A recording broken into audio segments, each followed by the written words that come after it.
বিসমিল্লাহির রহমানির রাহিম। আপনি কি কখনো এক মুহূর্তের জন্য থেমে ভেবে দেখেছেন ইমাম মাহদির আবির্ভাবটা আসলে কেমন হবে? তিনি কি হঠাৎ করেই একদিন মানুষের সামনে এসে দাঁড়াবেন, নাকি নিঃশব্দে ধীরে ধীরে শুরু করবেন এক বিশাল পরিবর্তনের সূচনা, যে পরিবর্তন একসময় পুরো পৃথিবীকে কাঁপিয়ে দেবে?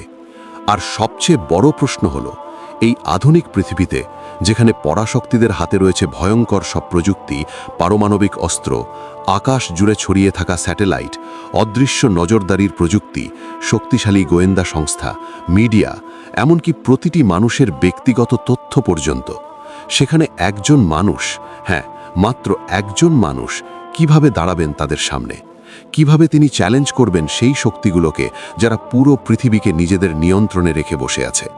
কিভাবে ভেঙে ফেলবেন এমন এক সিস্টেম যেটা এতটাই শক্তিশালী, যার বিরুদ্ধে দাঁড়াতে সাধারণ মানুষ তো দূরের কথা, অনেক রাষ্ট্র পর্যন্ত ভয় পায়? আজ আমরা সেই প্রশ্নগুলোর গভীরে প্রবেশ করব। ইতিহাসের পর্দা এক এক করে সরাবো, ধর্মীয় বর্ণনার ভেতরে ঢুকে দেখব সত্যগুলো, শেষ যুগের আলামতগুলো এক এক করে সামনে আনব, আর বোঝার চেষ্টা করব এই প্রতীক্ষা কি শুধুই আবেগ, নাকি এটা এমন এক বাস্তবতা যা খুব নীরবে, খুব ধীরে আমাদের দিকেই এগিয়ে আসছে। মাহদি, এই শব্দটা শুধু একটি নাম নয়, এর অর্থ যাকে আল্লাহ নিজেই সঠিক পথে পরিচালিত করেছেন। অর্থাৎ এমন একজন মানুষ যিনি শুধু নিজে সঠিক পথে থাকবেন না, বরং অন্যদেরও সেই সঠিক পথে নিয়ে যাবেন। যখন দুনিয়া ডুবে যাবে অন্ধকারে, যখন সত্য আর মিথ্যার পার্থক্য মানুষ ভুলে যাবে, যখন জুলুম এতটাই স্বাভাবিক হয়ে যাবে যে মানুষ সেটাকেই বাস্তবতা বলে মেনে নেবে, ঠিক তখনই তিনি আসবেন। তিনি ভেঙে দেবেন সেই অন্ধকার, ফিরিয়ে আনবেন সত্যের আলো, আর দেখিয়ে দেবেন এই পৃথিবী এখনও শেষ হয়ে যায়নি। কিন্তু আশ্চর্যের বিষয় হলো, এই ত্রাণকর্তা বা উদ্ধারকর্তার ধারণা শুধু ইসলামেই সীমাবদ্ধ নয়। মানব সভ্যতার ইতিহাসে বারবার দেখা যায় বিভিন্ন জাতীয় ধর্মের মানুষও একজন প্রতীক্ষিত ত্রাণকর্তার কথা বিশ্বাস করে এসেছে। যখনই পৃথিবীর সীমাহীন অন্যায় ভরে গেছে, যখন মানুষের জীবনে গুনাহ আর অবিচার হয়ে উঠেছে নিত্যদিনের সঙ্গী, ঠিক তখনই মানুষ আকাশের দিকে তাকিয়ে অপেক্ষা করেছে একজন মানুষের জন্য। একজন যিনি এসে সব কিছু ঠিক করে দেবেন, যিনি অন্ধকার ভেদ করে দেখাবেন আলোর পথ। চলুন আমরা একটু পেছনে ফিরে যাই, অনেক অনেক পেছনে, ইতিহাসের গভীরে, হযরত নূহ আলাইহিসসালামের যুগে। সেই সময় পৃথিবীর অবস্থা কেমন ছিল? মানুষ তখন ডুবে গিয়েছিল সীমাহীন গুনাহে, মূর্তি পূজা হয়ে গিয়েছিল একেবারে সাধারণ বিষয়, অন্যায় আর পাপ ছিল প্রতিদিনের ঘটনা, আর নৈতিকতা প্রায় বিলুপ্ত হয়ে গিয়েছিল। পৃথিবী তখন যেন ঢেকে গিয়েছিল এক বিষাক্ত অন্ধকারে। কিন্তু এই ঘন অন্ধকারের মাঝেও কিছু মানুষ ছিল যারা এখনো সত্যকে শক্ত করে আঁকড়ে ধরে রেখেছিল। তারা আকাশের দিকে তাকিয়ে কাঁদত, আর্তনাদ করে বলতো, হে আল্লাহ, আমাদের মাঝে একজনকে পাঠান যিনি আমাদের আবার সঠিক পথে ফিরিয়ে আনবেন। আর তখনই আল্লাহ তাদের সেই আকুতি কবুল করলেন, পাঠালেন হযরত নূহ আলাইহিসসালামকে। তিনি এসেছিলেন শুধু একজন নবী হিসেবে নন, বরং একজন সতর্ককারী হিসেবে, একজন পথ প্রদর্শক হিসেবে। তিনি মানুষকে ডাকলেন, একদিন, দুদিন, 1 বছর, 10 বছর না, এমনকি 100 বছরও নয়, পুরো 950 বছর। ভাবতে পারেন, 950 বছর ধরে তিনি মানুষকে সতর্ক করেছেন, তাদের বোঝানোর চেষ্টা করেছেন, ডেকেছেন, অনুরোধ করেছেন। কিন্তু অধিকাংশ মানুষ তার কথা শোনেনি, বরং তারা হাসাহাসি করেছে, উপহাস করেছে, তার আহ্বান অস্বীকার করেছে। অবশেষে এলো সেই ভয়ঙ্কর দিন, যেদিন আকাশ যেন হঠাৎ খুলে গেল, পৃথিবী ফেটে বেরিয়ে এলো পানি, আর শুরু হলো এক ভয়াবহ মহাপ্লাবন। সেই প্লাবন সবকিছু গ্রাস করে নিল। যারা সত্যকে অস্বীকার করেছিল তারা ধ্বংস হয়ে গেল, আর অল্প কিছু মানুষ যারা ঈমান এনেছিল তারা বেঁচে গেল। সেখান থেকেই আবার শুরু হলো মানবতার এক নতুন অধ্যায়। কিন্তু প্রশ্ন হলো, মানুষ কি সেই শিক্ষা নিয়েছিল? না। সময় কেটে গেল, প্রজন্ম বদলালো, আর মানুষ আবার একই ভুল করতে শুরু করল। আবার শুরু হলো মূর্তি পূজা, আবার অন্যায়, আবার পথভ্রষ্টতা। এই সময়ও মানুষের হৃদয়ের ভেতরে ছড়িয়ে পড়েছিল একজন পথ প্রদর্শকের আগমনের আশা। আর তখন পৃথিবীতে আগমন করলেন হযরত ইব্রাহিম আলাইহিসসালাম। তিনি একাই দাঁড়ালেন পুরো সমাজের বিরুদ্ধে। তিনি ভেঙে ফেললেন মূর্তিগুলো, চ্যালেঞ্জ করলেন মিথ্যা বিশ্বাসকে, আর ঘোষণা করলেন আল্লাহ এক। এরপর ইতিহাস আবার নতুন দিকে মোড় নিল।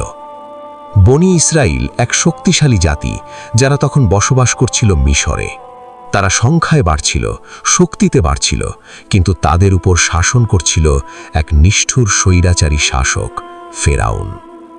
ফেরাউন ধীরে ধীরে তাদের ভয় পেতে শুরু করল, আর সেই ভয় থেকেই জন্ম নিল নিষ্ঠুরতা, অত্যাচার আর সীমাহীন জুলুম। তাদের বানানো হলো দাস, তাদের সন্তানদের হত্যা করা হলো, আর তাদের উপর চালানো হলো অমানবিক অত্যাচারের পর অত্যাচার। বছরের পর বছর, প্রজন্মের পর প্রজন্ম এই জুলুম চলতেই থাকল। অত্যাচার যেন থামার নামই নিচ্ছিল না। মানুষের জীবন হয়ে উঠেছিল কষ্ট আর ভয়ের আর এক নাম। অবশেষে তারা আবার আল্লাহর দিকে ফিরে গেল। কাঁদতে কাঁদতে দোয়া করল, হে আল্লাহ, আমাদের বাঁচান। আর তখনই আল্লাহ তাদের সেই আকুতি শুনলেন, পাঠালেন হযরত মুসা আলাইহিসসালামকে। তিনি দাঁড়ালেন ফেরাউনের সামনে, একজন মানুষ, একজন নবী, কিন্তু তার সামনে ছিল পৃথিবীর সবচেয়ে শক্তিশালী শাসক। তবুও তিনি একটুও পিছিয়ে যাননি। আল্লাহর সাহায্যে তিনি চ্যালেঞ্জ করলেন সেই অত্যাচারী শক্তিকে, আর অবশেষে ভেঙে দিলেন সেই জুলুমের শাসন। মুক্ত করলেন বনি ইসরাইলকে। এরপর আরও বহু বছর কেটে গেল।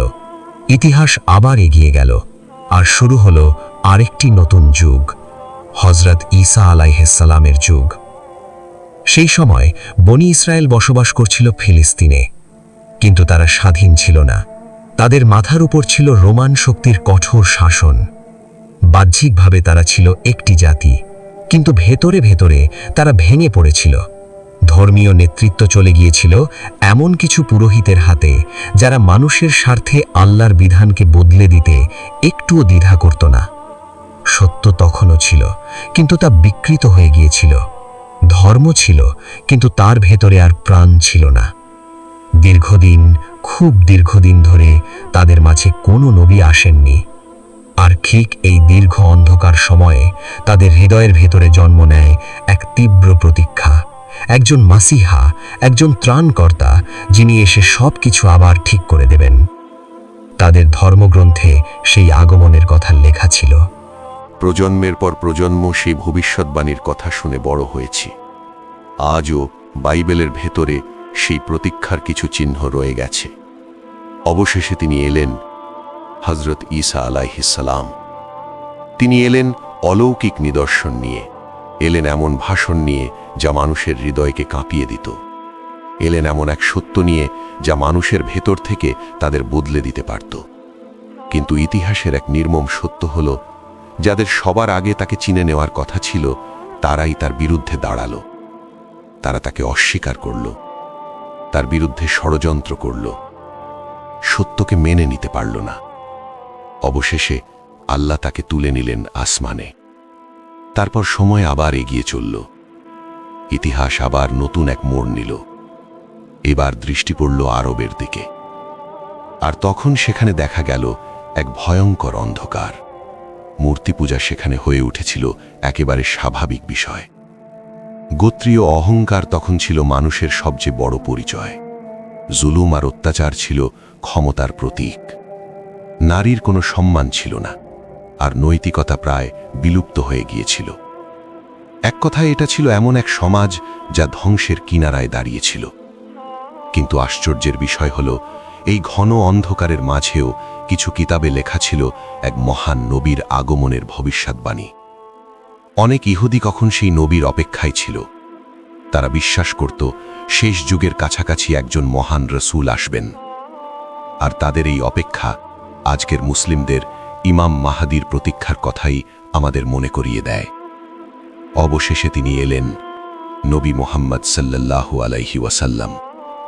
তিনি এলেন শুধু আরবের জন্য নয়, বরং পুরো মানব জাতির জন্য। তিনি এলেন অন্ধকার ভেদ করে। তিনি এলেন কোরআনের আলো নিয়ে। তিনি এলেন এমন এক সত্য নিয়ে যা আর কখনো পরিবর্তন হবে না। তার আগমনের মাধ্যমে সত্য পূর্ণতা পেল। আর এখানেই আবার ফিরে আসে সেই পুরনো প্রশ্ন, এই ত্রাণকর্তা বা মাসিহা ধারণা এটা কি শুধু ইসলামের সীমাবদ্ধ? না, একদমই না। মানব ইতিহাসের গভীরে তাকালে দেখা যায় প্রায় প্রতিটি বড় ধর্ম, প্রতিটি বড় সভ্যতা কোনো না কোনোভাবে একজন আগত পথপ্রদর্শকের কথা বলেছে। প্রাচীন মেসোপটেমিয়া সভ্যতায় একজন রাখাল নেতার কথা বলা হয়েছে, যিনি একদিন এসে নিজের জাতিকে রক্ষা করবেন। মিশরীয় চিন্তাধারায় ওসিরিসকে ঘিরে এক পুনর্জাগরণের ধারণা পাওয়া যায়। জরজিস্ত্রীয় ধর্মে শেষ যুগে আগত এক যোদ্ধা উদ্ধারকের কথা বলা হয়েছে। হিন্দু ধর্মে কল্কি অবতারের কথা বলা হয়, যিনি কলিযুগের অন্ধকারে সাদা ঘোড়ায় চড়ে আসবেন আর অন্যায়ের বিরুদ্ধে যুদ্ধ করবেন। বৌদ্ধ ধর্মে একজন আগত শিক্ষকের কথা বলা হয়েছে, যিনি মানুষকে আবার সত্যের পথে ডাকবেন। ইহুদিরা আজও তাদের প্রতীক্ষিত মসিহার অপেক্ষায় রয়েছে। খ্রিস্টানরা বিশ্বাস করে হযরত ঈসা আলাইহিসসালামের দ্বিতীয় আগমন ঘটবে, আর মুসলিমরাও সেই আগমনকে সত্য বলে মানে। অর্থাৎ শেষ যুগে একজন ত্রাণকর্তার অপেক্ষা এটা শুধু একটি ধর্মের বিষয় নয়, এটা যেন মানবতার ভেতরে লুকিয়ে থাকা একটি পুরনো স্মৃতি, একটি গভীর বিশ্বাস। তবে ইসলামে ইমাম মাহাদির বিষয়টি নিয়ে সবাই একমত এমনটাও নয়। কিছু চিন্তাবিদ মনে করেছেন এই ধারণা মুসলিম সমাজে পরে আরও জোরালোভাবে ছড়িয়ে পড়ে। আল্লামা ইকবালের মতো মহান ব্যক্তিত্ব এই বিষয়ে কিছু সংশয় প্রকাশ করেছিলেন। তার মতে, যখন মুসলিমরা রাজনৈতিক জুলুম, দুরবস্থা আর পতনের মধ্যে পড়ে, তখন তাদের মাঝে একজন ত্রাণকর্তার অপেক্ষা আরও বাড়তে থাকে। তিনি সতর্ক করেছিলেন, যদি মানুষ শুধু অপেক্ষা করেই বসে থাকে তাহলে তারা নিজেদের দায়িত্ব ভুলে যাবে। শুধু তিনিই নন, ইবনে খালদুনও ইমাম মাহাদি সম্পর্কিত কিছু হাদিসের সানাদ নিয়ে প্রশ্ন তুলেছিলেন। কিন্তু অন্যদিকে আরেকটি বাস্তবতাও রয়েছে। ইমাম মাহাদি সম্পর্কিত বর্ণনা যদিও সহিহ বুখারী ও মুসলিমে সরাসরি নেই, তবুও প্রায় সব বড় হাদিস গ্রন্থেই এই বিষয়ে বহু বর্ণনা পাওয়া যায়। শুধু তাই নয়, সুন্নি ও শিয়া উভয় ধারাতেই এই বিষয়ে অসংখ্য বর্ণনা বিদ্যমান। অর্থাৎ এটাকে একেবারে মন গড়া বলে সহজেই উড়িয়ে দেওয়াও সম্ভব নয়। আরও আশ্চর্যের বিষয় হল, এই ধারণা শুধু ধর্মীয় আলোচনার মধ্যেই সীমাবদ্ধ নেই। বিশ্ব রাজনীতিতেও এটি এক অদ্ভুত গুরুত্ব পেয়েছে। কারণ তারা খুব ভালো করেই জানে, যদি কখনো মুসলিম উম্মাহ একজন কেন্দ্রীয় নেতার অধীনে একত্রিত হয়ে যায়, তাহলে পৃথিবীর ক্ষমতার ভারসাম্য সম্পূর্ণ বদলে যেতে পারে। কিন্তু আবার ফিরে আসে সেই পুরনো প্রশ্ন, একজন মানুষ, হ্যাঁ, মাত্র একজন মানুষ কিভাবে লড়বেন এমন এক পৃথিবীর বিরুদ্ধে যেখানে আছে আধুনিক অস্ত্র, বিশাল অর্থনীতি, শক্তিশালী মিডিয়া, গোপন গোয়েন্দা সংস্থা, আকাশ জুড়ে স্যাটেলাইট, ড্রোন প্রযুক্তি, অসংখ্য ডেটা ও নজরদারি ব্যবস্থা পরিষ্কার করে দেয়। ইমাম মাহাদির আগমনের আগে দুনিয়া সহজ হবে, বরং আরও ভয়ঙ্কর হয়ে উঠবে। সিরিয়ায় চলবে জুলুম, প্রতারণা ও জালিয়াতি চারদিকে ছড়িয়ে পড়বে। মুসলিম ভূখণ্ডে এমন পরিবর্তন আসবে যা আজ কল্পনাও করা কঠিন। মানুষ তখন ভাববে সবকিছু শেষ হয়ে গেছে, আর ঠিক তখনই ইতিহাস নতুন করে শুরু হবে। ফিলিস্তিন, যে ভূমি একসময় ইতিহাসের কেন্দ্র ছিল, যে মাটিতে অসংখ্য নবীর পদচিহ্ন রয়ে গেছে, সেই ফিলিস্তিনকেই ধীরে ধীরে ইতিহাসের পাতার বাইরে ঢেলে দেওয়ার চেষ্টা চলবে। শুধু মানচিত্র থেকে নয়, মানুষের স্মৃতি থেকে, চেতনা থেকে, এমনকি হৃদয় থেকেও। একদিন মানুষ এমন অবস্থায় পৌঁছবে যেখানে ফিলিস্তিন শুধু বইয়ের গল্প হয়ে থাকবে, আর অন্যদিকে ভারতে মুসলিমদের ওপর জুলুম ধীরে ধীরে বাড়তে থাকবে। শুধু ধীরে নয়, ক্রমশ তীব্র, নির্মম এবং প্রকাশ্যভাবে। পৃথিবীর বহু জাতি একে অপরকে উৎসাহিত করবে মুসলিমদের বিরুদ্ধে দাঁড়াতে। যেন শুরু হবে এক অদ্ভুত প্রতিযোগিতা, কে কত বেশি ঘৃণা ছড়াতে পারে, কে কত বেশি আঘাত করতে পারে। আর তখন মুমিনের সংখ্যা কমে যাবে, কিন্তু জুলুমটা ছড়িয়ে পড়বে পুরো দুনিয়ায়। ঠিক এমন এক সময়ের কথাই নবী সাল্লাল্লাহু আলাইহি ওয়াসাল্লাম বহু আগেই সতর্ক করেছিলেন। তিনি বলেছিলেন, এক সময় এমন দিন আসবে যখন বিভিন্ন জাতি তোমাদের বিরুদ্ধে এভাবে ঝাঁপিয়ে পড়বে যেমন মানুষ এক থালা খাবারের দিকে ঝাঁপিয়ে পড়ে।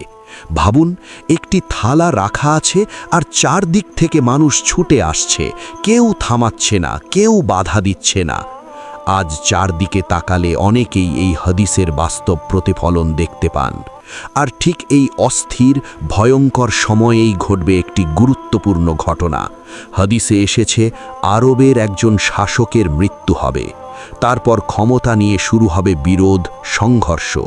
এই বিশৃঙ্খলার মাঝেই একজন মানুষ নিঃশব্দে চুপচাপ মক্কার দিকে আসবেন। তিনি কাবার নিকটে অবস্থান নেবেন, আর তখন কেউ বুঝবে না এই মানুষটাই ইতিহাস বদলে দিতে যাচ্ছেন। এরপর কিছু মানুষ এগিয়ে আসবে, খুব বেশি নয়, শুধু ৩১৩ জন। সংখ্যায় অল্প কিন্তু অর্থে বিশাল। ঠিক যেমন বদরের ৩১৩ সাহাবী, যারা সংখ্যায় কম ছিল কিন্তু তাদের ঈমান ইতিহাস বদলে দিয়েছিল। এই ৩১৩ জন হবে অদৃশ্য নায়ক। দুনিয়া তাদের নাম জানবে না, কিন্তু আসমানে তাদের মর্যাদা হবে অসীম। তারা শুধু যোদ্ধা হবে না, তারা হবে জ্ঞানী, পরহেজগার, দূরদর্শী, কৌশলী, দৃঢ়চেতা। কেউ হবে চিন্তাবিদ, কেউ হবে কৌশলবিদ, কেউ হবে নেতা, আর কেউ নিঃশব্দে ত্যাগ করা সৈনিক। তাদের মধ্যে এমন মানুষও থাকবে যার জ্ঞান, বোধশক্তি, উপলব্ধি একসাথে ৪০ জন মানুষের সমান। এরা সামনে আসবে ঠিক তখনই যখন দুনিয়া মনে করবে সব শেষ। যখন ইমাম মাহদীর হাতে বায়াত সম্পন্ন হবে, ঠিক তখনই শুরু হবে পরিবর্তনের প্রথম ধাপ। এই ৩১৩ জন তার পাশে দাঁড়াবে, একটি নতুন শক্তি গড়ে উঠবে, একটি নতুন অধ্যায় শুরু হবে। আর তখন পৃথিবীর বিভিন্ন প্রান্ত থেকে মাজলুম মুসলিমরা এগিয়ে আসতে শুরু করবে। Khorasan, Yemen, Iran, Afghanistan, Iraq, Syria, এই অঞ্চলগুলো থেকে সমর্থন আসবে এমন ইঙ্গিত বহু বর্ণনায় পাওয়া যায়। আর আশ্চর্যের বিষয়, এই অঞ্চলগুলোই আজ সবচেয়ে ক্ষতবিক্ষত।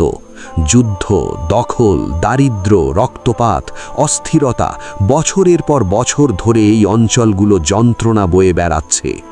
সিরিয়ায় ধ্বংস, ইরাকে আগ্রাসন, আফগানিস্তানে দীর্ঘ যুদ্ধ, ইয়েমেনে অবিরাম হামলা। এই সব কিছু যেন শুধু ঘটনা নয়, এটা একটি প্রস্তুতি, একটি পটভূমি যেখানে ভবিষ্যতের বড় পরিবর্তনের ভিত্তি তৈরি হচ্ছে। এই বাস্তবতার ভেতরেই প্রায়ই উঠে আসে আরেকটি নাম, ইরান। কারণ মধ্যপ্রাচ্যের রাজনৈতিক বাস্তবতায় অনেকেই মনে করেন ইরান এমন একটি শক্তি যা সরাসরি আমেরিকা ও ইসরায়েলের বিরোধিতা করে। হাদিসে এসেছে খোরাসান দিক থেকে কালো পতাকার বাহিনী ইমাম মাহদীর সমর্থনে এগিয়ে আসবে। ঐতিহাসিকভাবে খোরাসান অঞ্চলের মধ্যে পড়ে আজকের ইরান, আফগানিস্তান, পাকিস্তান সহ আরও কিছু এলাকা। এই কারণেই অনেকে বর্তমান ভূ রাজনীতির সঙ্গে এই বর্ণনাগুলো মিলিয়ে দেখতে চেষ্টা করেন। আর অন্যদিকে আরব বিশ্বর অনেক শাসন ব্যবস্থা পশ্চিমা শক্তির প্রভাবের মধ্যে রয়েছে, এমন অভিযোগও বহুদিন ধরে শোনা যায়। এই কারণে শেষ যুগের ঘটনাগুলোকে অনেকে শুধু ধর্মীয় নয়, বরং রাজনৈতিক, সামরিক, এমনকি মিডিয়া যুদ্ধ হিসেবেও কল্পনা করেন। বলা হয়, যখন খোরাসান থেকে সমর্থন এগিয়ে আসবে আর আরবে এক নতুন নেতৃত্বের খবর ছড়িয়ে পড়বে, তখনই শুরু হবে মিডিয়ার যুদ্ধ, ভয়ঙ্কর, নির্মম, প্রতারণামূলক। ইমাম মাহদীকে বলা হবে সন্ত্রাসী, উগ্রপন্থী, বিশ্বের জন্য হুমকি। মানুষকে বিভ্রান্ত করার জন্য মিথ্যা গল্প বানানো হবে, প্রচার চালানো হবে। ন্যাটো ঘনিষ্ঠ শক্তিগুলো তার বিরুদ্ধে সেনাবাহিনী প্রস্তুত করবে, আর সেই বাহিনীর সামনে থাকবে এক ভয়ঙ্কর চরিত্র, একটি ফিতনা, সুফিয়ানি। সুফিয়ানি এই নামটি বহু বর্ণনায় এসছে। তাকে এমন একজন হিসেবে বর্ণনা করা হয় যে বাইরে থেকে দেখলে অত্যন্ত ধার্মিক মনে হবে, কিন্তু ভেতরে সে হবে ঈমানের শত্রু। সে উঠবে সিরিয়া থেকে, তার আগমন হবে হঠাৎ, কিন্তু প্রভাব হবে ভয়ঙ্কর। ইরাক ও সিরিয়ায় সে ছড়িয়ে দেবে রক্ত, আগুন আর আতঙ্ক। হত্যা, ধ্বংস, সন্ত্রাস, মসজিদ ভেঙে ফেলা হবে, নিরপরাধ মানুষ হত্যা করা হবে, নারী শিশু কেউ রেহাই পাবে না। তার উপস্থিতি হবে এমন যে মানুষ আতঙ্কে কেঁপে থাকবে। কিছু বর্ণনায় তার চেহারার কথাও এসছে, মুখে দাগ, কঠোর চাহনি, ভয়ঙ্কর উপস্থিতি।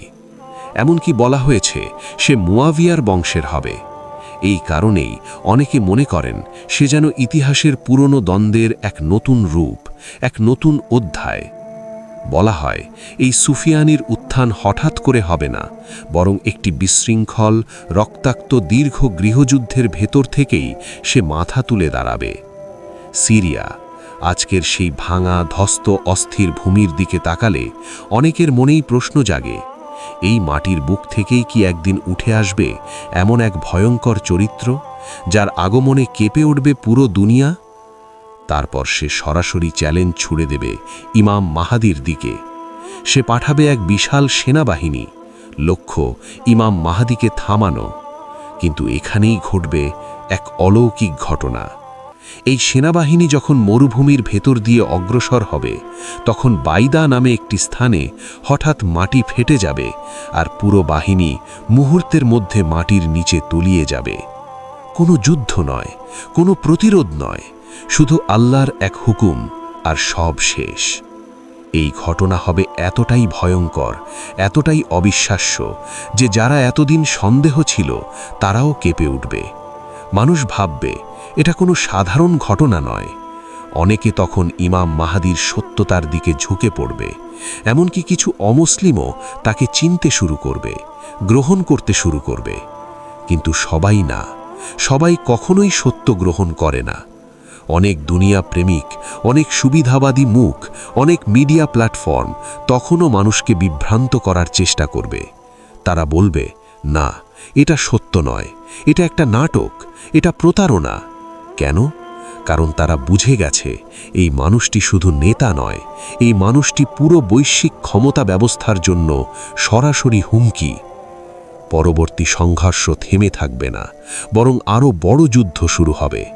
সুফিয়ানি আবার বাহিনী করবে। এবার সে একা থাকবে না, পশ্চিমা শক্তিগুলো তাকে সাহায্য করবে, অস্ত্র, অর্থ, প্রযুক্তি সব কিছু নিয়ে। একদিকে থাকবে আহলে বাইতের বংশধর ইমাম মাহদি, অন্যদিকে থাকবে অত্যাচারের উত্তরসূরি সুফিয়ানি। যুদ্ধ শুরু হবে ভয়ঙ্কর, নির্ণায়ক, ইতিহাসের একটি গুরুত্বপূর্ণ মোড়। অবশেষে সুফিয়ানির পরাজয় হবে, তার পতন ঘটবে, আর তার সঙ্গে একটি নতুন বাস্তবতা তৈরি হবে। ইমাম মাহাদির প্রভাব দ্রুত ছড়িয়ে পড়তে শুরু করবে। তার সঙ্গে থাকা ৩১৩ জন অদৃশ্য নায়ক আর ছোট গোপন দল থাকবে না। প্রত্যেকের অধীনে হাজার হাজার, লাখ লাখ মানুষ জড়ো হতে শুরু করবে। বিভিন্ন সংগঠন, বিভিন্ন জাতি, বিভিন্ন অঞ্চল, সবাই একে একে তার পক্ষে দাঁড়াবে। তারপর শুরু হবে একটি নতুন অধ্যায়। দুনিয়ার বিভিন্ন জায়গায় মুসলিমদের উপর জুলুম বড় ইস্যু হয়ে উঠবে। হিন্দুস্থানের প্রসঙ্গ উঠবে, দমনপীড়নের জবাব, অগ্রযাত্রা, জয়, আর সেই জয়ের পর বৈশ্বিক নেতৃত্ব। এই অবস্থায় একটি অদ্ভুত ঘটনা ঘটবে। রোমানদের সাথে, অর্থাৎ পশ্চিমা শক্তির সাথে একটি শান্তি চুক্তি হবে। হাদিসে এসছে, তোমাদের এবং রোমানদের মধ্যে একটি সন্ধি হবে, তারপর তোমরা একসাথে আরেক শত্রুর বিরুদ্ধে লড়বে। কিন্তু সেই শত্রুকে? এই প্রশ্নের উত্তরে ইতিহাসের পরবর্তী অধ্যায় আমাদের পথ দেখাবে। এই প্রশ্নের উত্তর আজও অজানা। কেউ বলে ভবিষ্যতের কোনো সুপার পাওয়ার, কেউ বলে জায়নিস্ট আধিপত্যবাদী শক্তি, কেউ বলে একটি সম্মিলিত শত্রু যার পরিচয় তখন স্পষ্ট হয়ে উঠবে। তবে বর্ণনা অনুযায়ী এই যৌথ যুদ্ধে মুসলিমরা বিজয়ী হবে। একটি বড় বিজয়, একটি স্বস্তির মুহূর্ত। মানুষ ভাববে অবশেষে শান্তি ফিরে এসেছে।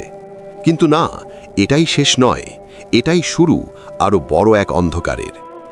দাজ্জালের যুদ্ধ শেষ, মানুষ বিশ্রাম নিচ্ছে, স্বস্তির নিঃশ্বাস ফেলছে। ঠিক তখনই খোরাসান দিক থেকে শুরু হবে এক ভয়ঙ্কর ফিতনা। দাজ্জাল, সে এমন সব কাজ দেখাবে যা মানুষের কল্পনার বাইরে। মৃতকে জীবিত করবে, আকাশ থেকে বৃষ্টি নামাবে, শুষ্ক জমিকে সবুজ বানাবে, খাদ্যের অভাবে কষ্ট পাচ্ছে এমন মানুষকে রুটি দেবে, আর তার সাথে থাকবে এক তথাকথিত জান্নাত এবং একটি তথাকথিত জাহান্নাম। এই সব কিছু এমনভাবে উপস্থাপন করা হবে যে মানুষ বিভ্রান্ত হয়ে যাবে। লক্ষ লক্ষ মানুষ তার ফিতনায় পড়ে যাবে। যে বছর সে আসবে সেই বছর হবে দুর্ভিক্ষের বছর। বৃষ্টি কমে যাবে, ফসল হবে না, খাদ্যের অভাব দেখা দেবে, মানুষ ক্ষুধায় কষ্ট পাবে। আর তখন মানুষ বাঁচার জন্যই তার দিকে ছুটে যাবে। যেখানে সে চাইবে সেখানে বৃষ্টি হবে, যেখানে চাইবে সেখানে সবুজ জন্মাবে। মানুষ ভাববে এ কি সাধারণ মানুষ? না, সে অতি প্রাকৃত শক্তিধর। আজকের যুগের মানুষ এই বিষয়গুলোকে প্রযুক্তির সঙ্গে মিলিয়ে দেখে।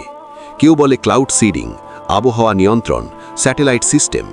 এই প্রযুক্তি ভবিষ্যতে এক বড় প্রতারণার হাতিয়ার হতে পারে। কেউ বলে দাজ্জালের অলৌকিক ক্ষমতা হতে পারে উন্নত প্রযুক্তির মাধ্যমে তৈরি এক ভয়ঙ্কর বিভ্রম, একটি বাস্তবের মতো দেখানো মিথ্যা। আরও ভয়ঙ্কর একটি দৃশ্য আছে যা কল্পনা করলেও শরীর শিউরে ওঠে। দাজ্জাল এক ব্যক্তিকে ডেকে বলবে, যদি আমি তোমার মৃত বাবা মাকে তোমার সামনে জীবিত করে দিই তবে কি তুমি আমাকে মানবে? ভাবুন একবার, একজন মানুষ যার বাবা মা বহু বছর আগে মারা গেছে, হঠাৎ সে দেখছে তারা তার সামনে দাঁড়িয়ে আছে, কথা বলছে, চেনা কণ্ঠে, চেনা মুখে, আর তারা বলছে এই লোকটাকেই অনুসরণ করো, এই তোমার প্রভু। কিন্তু বাস্তবতা ওটা তার বাবা মা নয়, ওটা হবে এক বিভ্রম, এক প্রতারণা। শয়তান তার বাবা মায়ের রূপ নিয়ে তাকে ধোঁকা দেবে।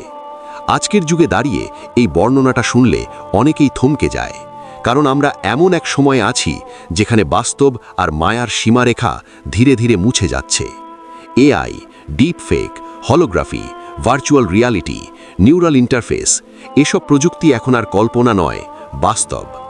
আজ এমন প্রযুক্তি আছে যেখানে একজন মানুষের মুখ, কণ্ঠ, আচরণ একদম হুবহু নকল করা যায়। আপনি ভিডিওতে কাউকে দেখছেন কিন্তু সে বাস্তবে নেই। আপনি কারোর কণ্ঠ শুনছেন কিন্তু সে কথা বলছে না। হলোগ্রাফিক প্রযুক্তি এমনভাবে কাজ করে যেন আপনার সামনে একজন মানুষ দাঁড়িয়ে আছে।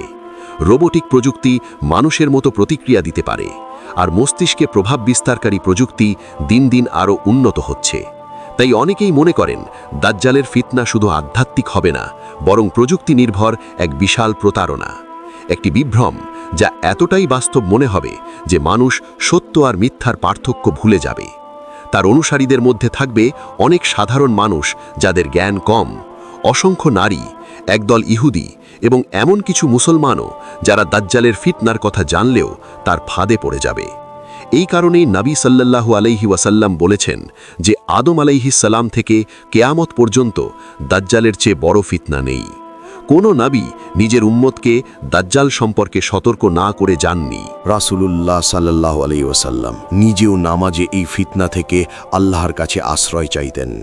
তিনি সতর্ক করেছেন, যে ব্যক্তি দাজ্জালের কথা শুনবে সেই যেন তার কাছ থেকে দূরে থাকে, কারণ মানুষ ভাববে আমি তো মুমিন, আমার ঈমান শক্ত, আমার কিছু হবে না।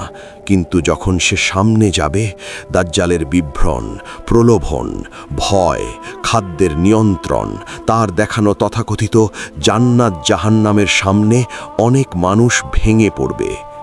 বর্ণনায় এসেছে দাজ্জাল বাতাসের গতিতে চলবে। সে এমন এক বাহনে চলবে যা দেখতে সাদা গাধার মতো, দুই কানের মাঝের দূরত্ব বিশাল। আজ অনেকেই এটাকে বিমানের সঙ্গে তুলনা করেন, কারণ দ্রুততম গতি, আকাশপথ, সাদা রঙের বাহন, এসব ইঙ্গিত আধুনিক প্রযুক্তির দিকে নির্দেশ করে। তার একটি চোখ কানা হবে, কপালে লেখা থাকবে কাফের, কিন্তু এটা সবাই পড়তে পারবে না, শুধু প্রকৃত মুমিনরাই এটা বুঝতে পারবে। এদিকে ইমাম মাহাদি তখন আর সাধারণ নেতা নন, তিনি বড় বড় বিজয় অর্জন করেছেন। কিছু বর্ণনায় এসেছে তিনি কনস্ট্যান্টিনোপল বিজয় করবেন। পৃথিবীর শক্তির কেন্দ্রগুলোতে তার প্রভাব ছড়িয়ে পড়বে। ঠিক সেই সময় এক ভয়ঙ্কর খবর আসবে, দাজ্জাল মুসলিম ভূখণ্ডে প্রবেশ করেছে। সে বিশৃঙ্খলা ছড়াচ্ছে, এলাকা দখল করছে, মানুষ আতঙ্কিত।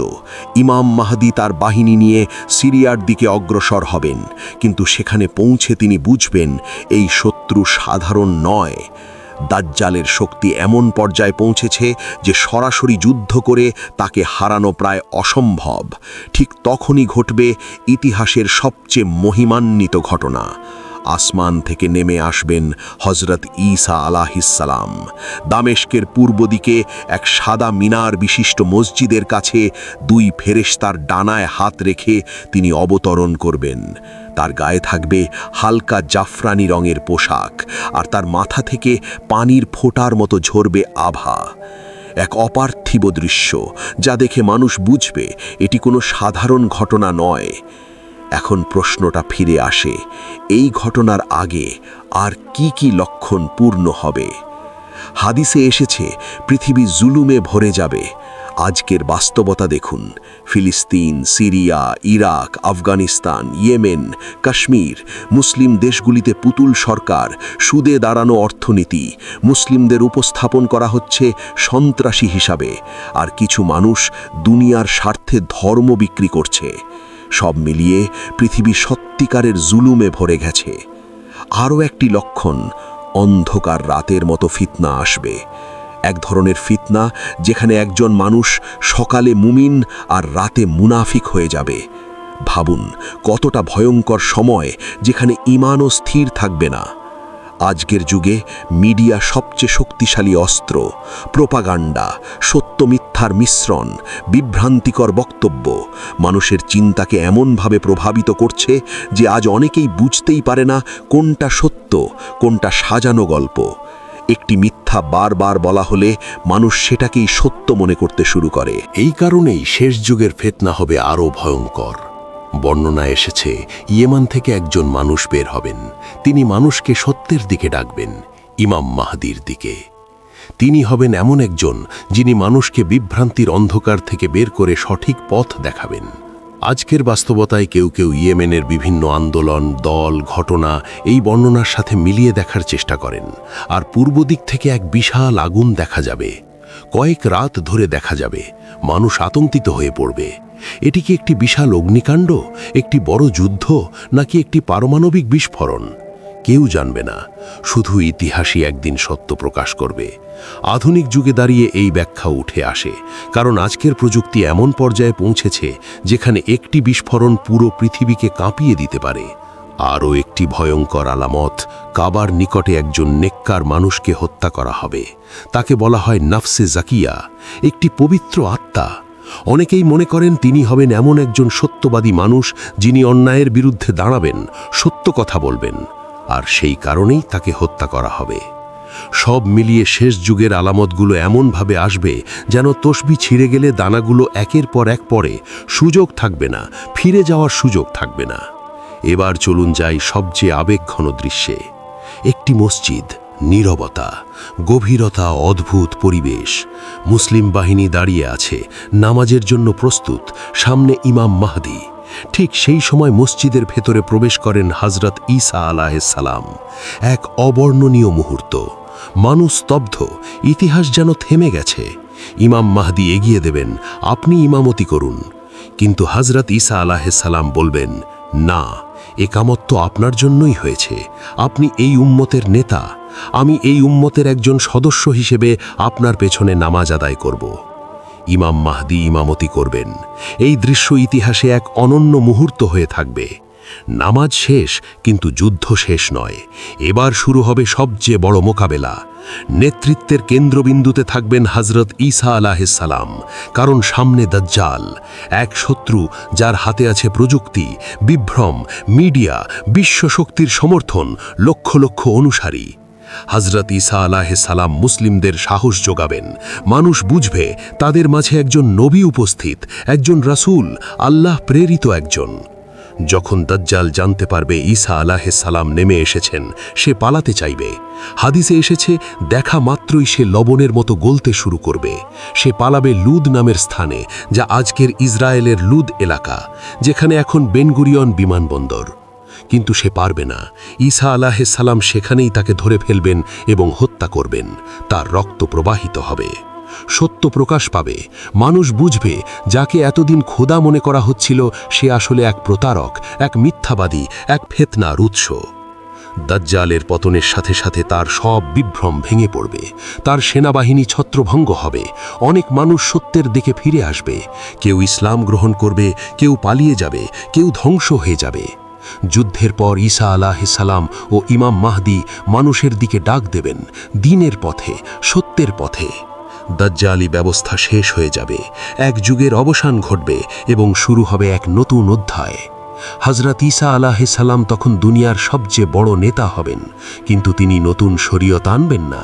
তিনি শাসন করবেন নবী মুহাম্মদ সাল্লাল্লাহু আলাইহি ওয়াসাল্লামের শরীয়তের অনুযায়ী। তিনি প্রতিষ্ঠা করবেন ন্যায় বিচার, ধর্মের নামে বিভ্রান্তি শেষ হবে, মানুষ চিনবে সত্য, জাতীয় ও ধর্মীয় ঘৃণা কমে যাবে, বিকৃত বিশ্বাস ভেঙে পড়বে, পৃথিবী ফিরে আসবে শান্তি ও ন্যায়ভিত্তিক জীবনের দিকে। ইহুদি ও নাসারাদের মধ্য থেকেও অনেকেই ঈসাকে মেনে নেবে, কারণ তখন সত্য এত স্পষ্ট হবে যে অস্বীকার করার সুযোগ থাকবে না। অদ্ভুত পরিবর্তন দেখা দেবে পৃথিবীতে।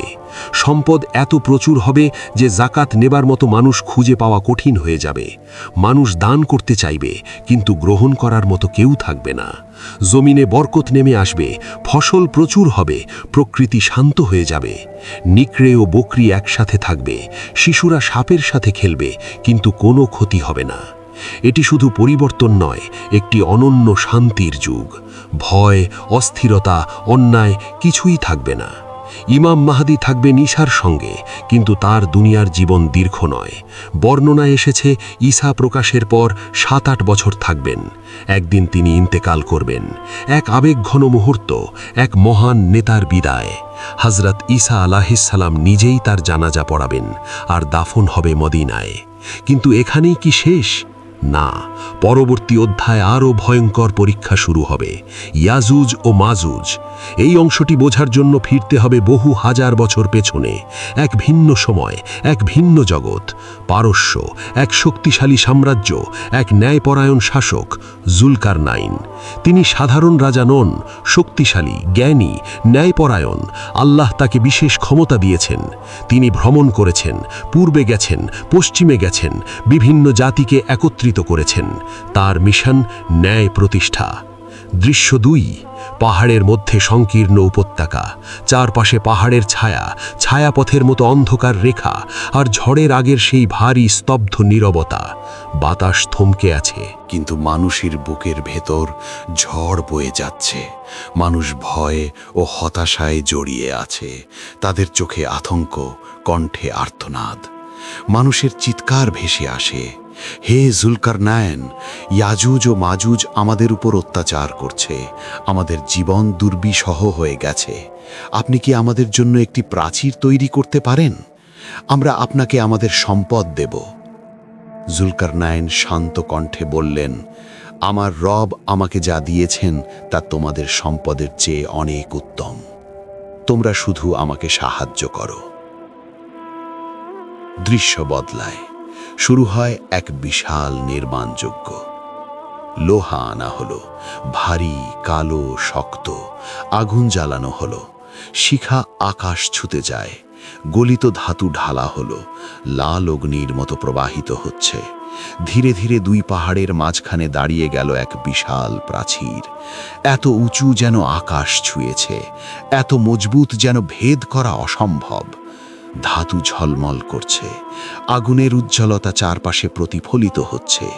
পাহাড়ের চূড়া পর্যন্ত ছড়িয়ে থাকা সেই প্রাচীর এক অদম্য শক্তির প্রতীক। জুলকারনাইন তাকিয়ে বললেন, এটি আমার রবের রহমত। কিন্তু মনে রেখো, একদিন আমার রবের প্রতিশ্রুতি পূর্ণ হবে, এই দেওয়াল ভেঙে যাবে। দৃশ্য ধীরে ধীরে অন্ধকারে মিলিয়ে যায়। সময় পেরিয়ে যায় যুগের পর যুগ। বহু বছর পরে ইমাম মাহদীর ইন্তেকালের পর আল্লাহ হযরত ঈসা আলাইহিসসালামকে জানাবেন, আমি এমন এক জাতিকে ছেড়ে দিয়েছি যাদের সঙ্গে লড়ার শক্তি কারো নেই। তুমি আমার বান্দাদের নিয়ে পাহাড়ে যাও। দৃশ্য পাহাড়ের উচ্চতায় আশ্রয় নিচ্ছেন ঈসা আলাইহিসসালাম ও তার সঙ্গীরা। নিচে পৃথিবী নিস্তব্ধ, কিন্তু সেই নীরবতার নিচে লুকিয়ে আছে এক ভয়ঙ্কর বিস্ফোরণ। এবং তারপর তারা নেমে আসে, ইয়াজুজ ও মাজুজ।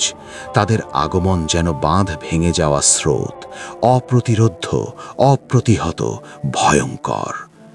প্রকৃতি ধ্বংস হয়ে যেতে থাকে, ফসল পুড়ে যায়, জল শুকিয়ে যায়, প্রাণী বিলীন হয়। মানুষ পালাতে থাকে, তাদের চলার পথে কিছুই অবশিষ্ট থাকে না। এক ভয়ঙ্কর দৃশ্য, তারা যখন সমুদ্রের পাশ দিয়ে যায়, সমুদ্র শুকিয়ে যায়, বিশাল জলরাশি যেন মুহূর্তেই হারিয়ে যায়। চারপাশে ধ্বংস, আগুন, ধোঁয়া, উড়ন্ত ঘুলি, ভাঙা ভূমি। আতঙ্কিত মানুষ ছুটছে, পশু পাখি ছুটছে, শিশুদের কান্না আকাশ ভেদ করছে। ন্যারেশন ধীরে গভীর হয়ে ওঠে। পৃথিবী আবার কেঁপে উঠবে। এটি হবে এমন একটি পরীক্ষা যার মোকাবিলা করার শক্তি কোনো মানুষের থাকবে না। ঈসা আলাইহিসসালাম এবং তার সঙ্গীরা পাহাড়ের চূড়ায় দাঁড়িয়ে আছেন। নিচে ইয়াজুজ মাজুজের তাণ্ডব চলছে। চারদিকে ধ্বংস, মৃত্যু, ক্ষুধা, তৃষ্ণা। কোনো আশ্রয় নেই, কোনো নিরাপত্তা নেই। ন্যারেশন ধীরে ভেসে আসে। মানুষ তখন বুঝবে এই পরীক্ষা মানুষের শক্তির বাইরে। দৃশ্য, আকাশের দিকে দোয়া। ঈসা আলাইহিসসালাম তার সঙ্গীদের নিয়ে হাত উঠিয়ে প্রার্থনা করেন। চারপাশে নিস্তব্ধতা, কিন্তু সেই নীরবতার ভেতরে লুকিয়ে আছে ভয়, ক্লান্তি আর অসহায়তা। গভীর আর্তনাদ, হে আল্লাহ, আমাদের রক্ষা করুন।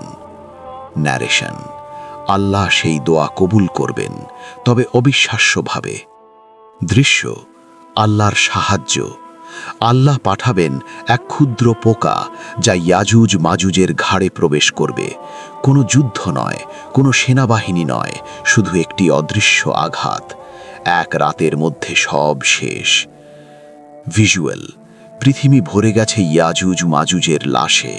চারপাশ নীরব, অন্ধকার, মৃত্যু আর ধ্বংসে আচ্ছন্ন। পরবর্তী দৃশ্য, ঈসা আলাইহিসসালাম আবার দোয়া করবেন।